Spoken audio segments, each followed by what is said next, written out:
Hello and welcome to Bus Mechanic Simulator. In this video I'll be reviewing this game, so let's get started.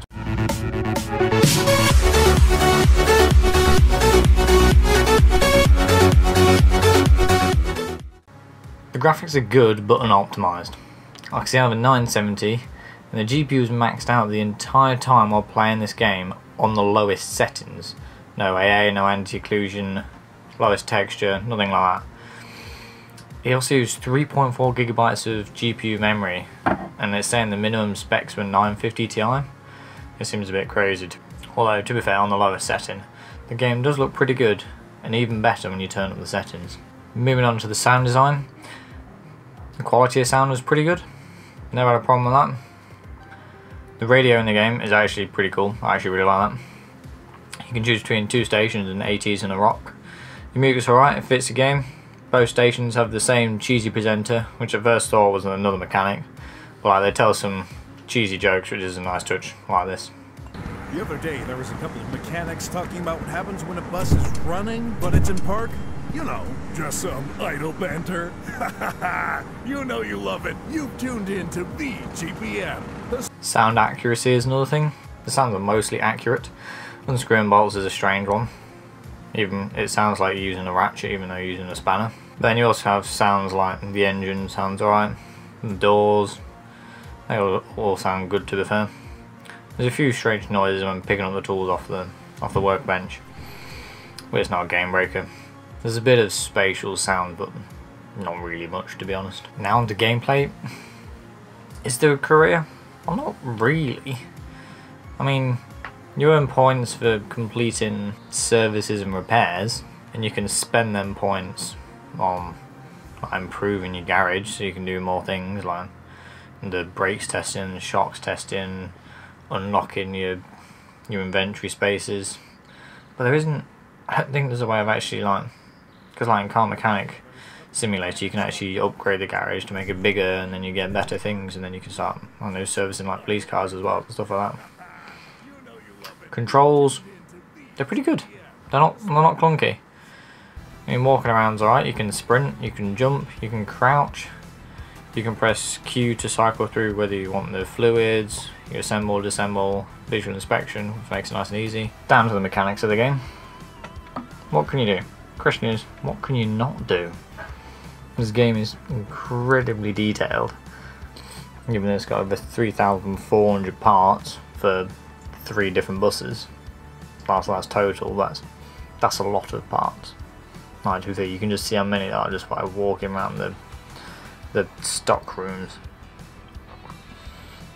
So there's a lot of things you can do. Just ranges from sort of like taking the wheel off, sorting out brakes, taking off brake pipes. I don't think you have to like rebleed them, but then you can like check like tire pressures and oil levels, and there's so many things you can do, just sort of like replacing parts, taking off axles, lifting axles.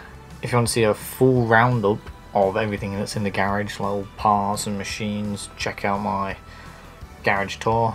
It's up in the top right of the corner. What I think was missing from the game was, I've seen in some people's videos they've had like a beginner's guide. I didn't for some reason. It just didn't come with mine. A lot of these people sort of had like pre-production units. It's like, because like when I joined the game, like if I hadn't seen any of the other videos, I'd have had no idea what I was doing. Because just like there was nothing to show you where to get stuff, where to find stuff, how to do it, and like for your first time, it's really quite helpful. And with the first job being different for everyone, so like because I had to play a couple of times because I had like problems. It's like each time it was different, which is pretty cool. But then you can't get any help. Also, another part was would have been helpful for like if you are doing like big disassemblies, is sort of like having a toggle on missing parts section. So you just sort of like you press the button and then it shows you all the parts outlined and it shows you what needs to go where. That would be sort of like a big handy thing, because at the minute they're just sort of very faint and not particularly obvious. So that would be nice. And also a proper career mode where sort of like there's a point to doing these things, because at the minute you just sort of like upgrade little bits, but there's not much, doesn't feel like there's much point in doing them. Replayability of the game, it could be huge, given how many parts are in the game. You could do so many different services, just so many, and like as you advance through the game, you unlock different parts which allows you to do more. Like you can unlock the brake and shock testing and the servicing, and then the lights testing, which is cool, but it just depends how bored you get, really, because it's quite repetitive. Is it worth the 20 quid at a minute? I'd say so. I'd say it's definitely worth it. 20 quid, it's not that much. Like a brand new game, to be fair. If you can actually get it to run on your computer, I'm sure it'd be a lot of fun.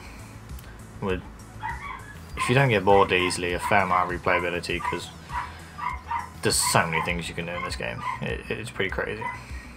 So it would definitely be a lot of fun. This has been my review of Bus Mechanic Simulator. If you enjoyed it, hit the subscribe button, and I'll see you on the next one. See ya!